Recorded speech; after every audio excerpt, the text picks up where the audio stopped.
कौन थी अंकिता भंडारिया जिसे ऊंचे ऊंचे सपने देखने की दर्दनाक सजा मिली? क्या हुआ था 18 सितंबर 2018 को अंकिता के साथ जिससे पूरा उत्तराखंड सहम गया था? क्यों शुरुआत में कातिल के खिलाफ कोई एक्शन नहीं लिया गया? क्या सच में इस केस का बीजेपी पार्टी से लिंक है? क्या है एक्स्ट्रा सर्विस? आइए जानते हैं इस केस की कहानी, लेकिन उससे पहले वीडियो को लाइक और चैनल को सब्सक्राइब कर लीजिए। 11 नवंबर 2003 देवों की भूमि कहे जाने वाले उत्तराखंड के शेरकोट में एक प्यारी सी बच्ची की मुस्कान गूंजती है जिसका नाम रखा गया अंकिता भंडारिया। अंकिता एक लोअर मिडिल क्लास फैमिली से बिलोंग करती थी, जिसके पिता वीरेंद्र भंडारिया सिक्योरिटी गार्ड की एक छोटी सी जॉब करके अपने फैमिली का पेट पालते थे, जबकि माँ हाउसवाइफ थी। अंकिता जिस गांव में रहती थी वो बहुत पिछड़ा हुआ गांव था, इसलिए यहाँ पर अच्छा रोजगार और सुख सुविधाएं मिलना बहुत मुश्किल हो रहा था। लेकिन अंकिता अपनी और अपने परिवार की तकदीर पढ़ाई के जरिए बदलना चाहती थी, इसलिए इसने 12th पास करने के बाद होटल मैनेजमेंट करने का फैसला लिया और पिता ने बेटी की ख्वाहिश पूरी करने के लिए कर्ज लेकर डिप्लोमा की फीस भर दी। बेटी ने खूब मन लगाकर पढ़ाई की।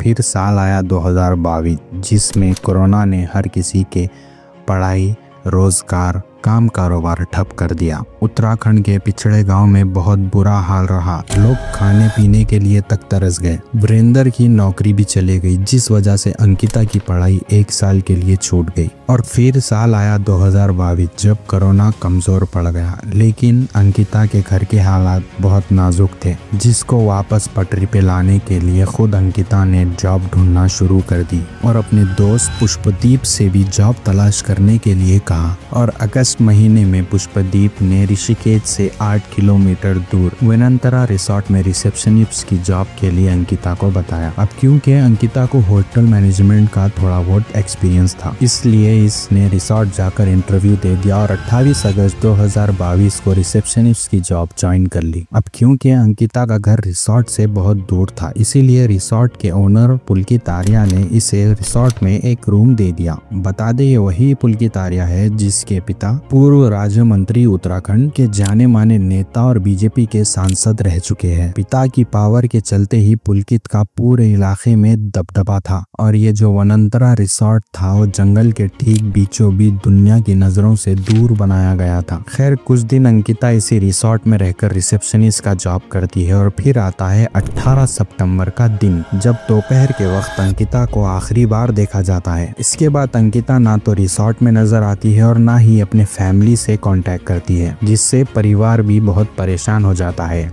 शाम से रात, रात से सुबह हो जाती है, लेकिन अंकिता का कहीं कोई पता नहीं चलता। ये देख पुलकित आर्या 19 सितंबर को पुलिस स्टेशन पहुंचता है और पुलिस से कहता है कि अंकिता कल तक रिसोर्ट में ही थी, पर सुबह रिसेप्शन पर नहीं बैठी और उससे कोई कांटेक्ट भी नहीं हो पाया। अंकिता की कहीं कोई खबर नहीं है। ये देख पुलिस अंकिता की मिसिंग रिपोर्ट पर कम और पुलकित की मेहमान नवाजी में ज्यादा ध्यान देती है। दोपहर के वक्त पुलकित आर्या अंकिता के माता पिता को कॉल करके अंकिता की गुमशुदगी के लिए इन्फॉर्म कर देता है, जिससे गरीब परिवार पूरी तरह से टूट जाता है और पिता बेटी को ढूंढने के लिए शेरकोट का सफर तय करके वेनंतरा रिसोर्ट पहुंच जाता है और उस पुलिस स्टेशन की तरफ रुख करता है जहां पर पुलकित आर्या ने अंकिता की मिसिंग रिपोर्ट लिखवाई थी। यहां जाकर अंकिता के पिता पुलिस को अंकिता के चैट्स दिखाते हैं, जिन्हें अंकिता के दोस्त पुष्पदीप ने सेंड किया था और वीरेंद्र को बताया था कि अंकिता ने उससे आखिरी बार 17 सितंबर को बात की थी और बताया था कि पुलकित ने उसके साथ बहुत बुरा बर्ताव किया था और अंकिता बहुत बुरी तरह से रो रही थी। इस बात से वीरेंद्र की शक की सुई पुलकित की तरफ घूम जाती है और पुलिस से कहता है कि अंकिता की गुमशुदगी के पीछे किसी और का नहीं पुलकित का ही हाथ है। इसलिए वीरेंद्र पुलकित के अगेंस्ट एफआईआर लिखने के लिए कहता है, पर पुलिस कोई एक्शन नहीं लेती क्योंकि उन्हें विनोद आर्या की पावर का बहुत अच्छे से अंदाजा था। इसीलिए ये एफआईआर नहीं लिखती, बल्कि ये खबर किसी तरह विनोद आर्या तक पहुंच जाती है और वो तुरंत पुलिस स्टेशन आकर पुलिस से बातचीत करता है। पुलिस विनोद आर्या की बहुत अच्छे से मेहमान नवाजी करती है, जबकि अंकिता की फैमिली बाहर कंपाउंड में खड़ी रहती है।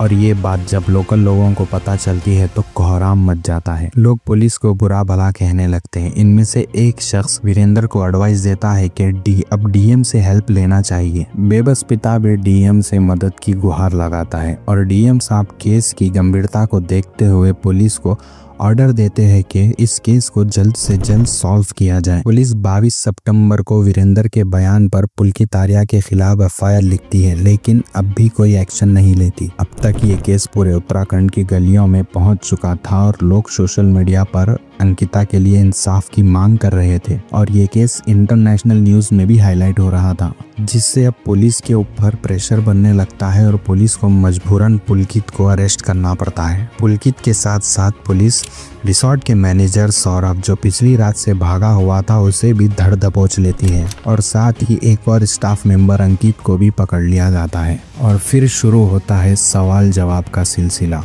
पुलिस जब सख्ती से पूछताछ करती है तो तीनों अपनी जबान खोल देते हैं और एक ऐसे काले सच का खुलासा करते हैं जिसे सुनने के बाद हर कोई दंग रह जाता है। पुलकित बताता है कि 18 सितंबर को उसका अंकिता का झगड़ा हुआ था, जिसकी वजह से अंकिता का मूड खराब हो गया था। ये देख पुलकित ने सौरभ, अंकित के साथ साथ अंकिता को भी बाहर घुमाने का फैसला किया और ये चारों 2 गाड़ियों पर सवार होकर ऋषिकेश के चेला ब्रिज की तरफ जाते हैं और यही गाड़ी खड़ी कर तीनों शराब पीने लगते हैं, जबकि अंकिता एक कोने में खड़ी रहती है। दोबारा इनके बीच किसी बात को लेकर झगड़ा होता है और अंकिता पुलकित का फोन पानी में फेंक देती है, तो गुस्से में पुलकित आउट ऑफ कंट्रोल होकर अंकिता को ही ब्रिज से धक्का दे देता है और स्विमिंग ना आने के कारण अंकिता की डेथ हो जाती है। और ये पूरा बयान पुलकित ने पुलिस को बताया था। पुलिस ने जब ऋषिकेश से चेला ब्रिज तक का सीसीटीवी फुटेज निकाला तो ये बात का खुलासा हुआ कि ये लोग चेला ब्रिज के पास तो गए थे, जाते वक्त ये 4 थे, लेकिन रिसोर्ट आते वक्त ये सिर्फ 3 ही दिखाई दिए। बयान लेने के बाद अब पुलिस डाइवर्स को ब्रिज के नीचे पानी में उतारती है और अंकिता को ढूंढने का सिलसिला शुरू होता है। कई घंटों तक मेहनत करने के बाद 24 सितंबर 2022 को आखिरकार अंकिता की लाश पानी में से निकाल दी जाती है। पुलिस जब लाश की शनाख्त के लिए अंकिता के परिवार को बुलाती है तो पूरा परिवार बेटी की लाश को देखकर फूट फूट कर रोने लगता है और परिवार के साथ लोकल लोगों का भी गुस्सा फूट पड़ता है। तो कातिल अंकित, सौरभ और पुलकित के खिलाफ सख्त सजा की मांग शुरू हो जाती है। इन तीनों ने जो बयान दिया था वो सिर्फ आधा था, लेकिन जब पुलिस पूरी घटना की तफ्तीश करती है तो पता चलता है कि पुलकित काफी दिनों से अंकिता को परेशान कर रहा था। मारने से पहले उसने अंकिता को नीचे के रूम में शिफ्ट कर दिया था, जो कि इसी के कमरे से अटैच था और पुलकित इस कमरे में कभी भी आ जा सकता था। हालांकि शुरू में यह बात अंकिता को काफी अजीब लगी, लेकिन पुलकित ने अंकिता को समझाया कि रिसोर्ट में कुछ गेस्ट आ रहे हैं, इसीलिए तुम्हें नीचे शिफ्ट करना पड़ रहा है। ये बात सुन अंकिता शांत हो जाती है और एक रात पुलकित नशे की हालत में अंकिता के रूम में चला जाता है और इसके साथ बदतमीजी करने लगता है और उसे किस करने की कोशिश करता है, पर अंकिता खुद को किसी तरह इससे बचा लेती है। और अगले दिन जब पुलकित का नशा उतर जाता है तो वो अंकिता से जाकर माफी मांग लेता है और उसे अपनी बातों में उलझा लेता है। अंकिता इसे माफ कर देती है, लेकिन इसके बाद भी पुलकित जो है वो नहीं सुधरता। ये सारी बातें अंकिता अपने दोस्त पुष्पदीप को भी बता देती है, जिससे वो हर रोज बात किया करती थी। जब शुरू में अंकिता ने रिसोर्ट ज्वाइन किया था तो उसके साथ पुलकित और बाकी स्टाफ बहुत अच्छा बिहेव करते थे, बल्कि एक बार एक गेस्ट ने अंकिता के साथ बदतमीजी करने की कोशिश की थी, उसे गले लगाने की जिद कर रहा था।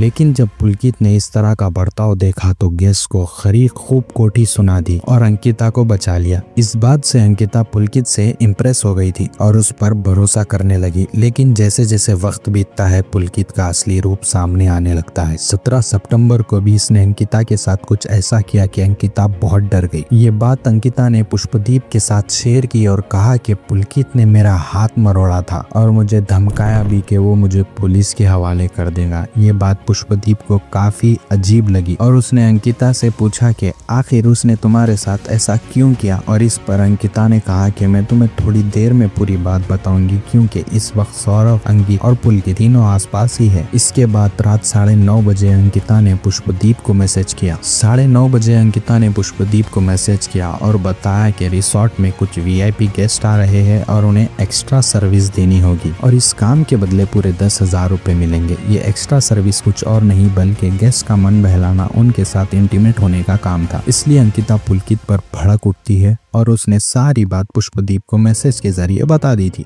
जिसको सुन पुष्पदीप भी गुस्से में भर गया और 18 सितंबर को पुलकित ने अपने साथियों के साथ अंकिता को मार दिया, जिसके बाद अंकिता का किसी से भी कांटेक्ट नहीं हो पाया। पुष्पदीप ने जब अंकिता को फोन करने की कोशिश की तो उसका फोन स्विच ऑफ था, इसीलिए पुष्पदीप ने अंकित को कॉल किया और अंकित ने मनगढ़ंत कहानी बनाते हुए कहा कि वो अभी सो रही है, उसके फोन में चार्जिंग नहीं है। फिर अगली सुबह पुष्पदीप ने फोन करके अंकिता से बात कराने के लिए कहा तो इस बार अंकित ने कहा कि वो बाहर गई हुई है। जल्द ही पुलकित का सच सबके सामने आ गया और रिसोर्ट के छुपे काले सच का पर्दा फाश हो गया। पुलकित का ये रिसोर्ट दूर दराज एरिया में था, इसीलिए यहाँ पर ज्यादा लोग नहीं आते। अपने बिजनेस को बढ़ाने के लिए पुलकित ने लड़कियों को रिसोर्ट में लाना शुरू कर दिया और गेस्ट के सामने उन्हें पेश करने लगा। इस तरह रिसोर्ट जिस्म फरोशी का अड्डा बन गया और यही काम वो अंकिता से भी कराना चाहता था, लेकिन अंकिता ने जिस्म बेचने से अच्छा मौत को गले लगाना समझा और मर गई।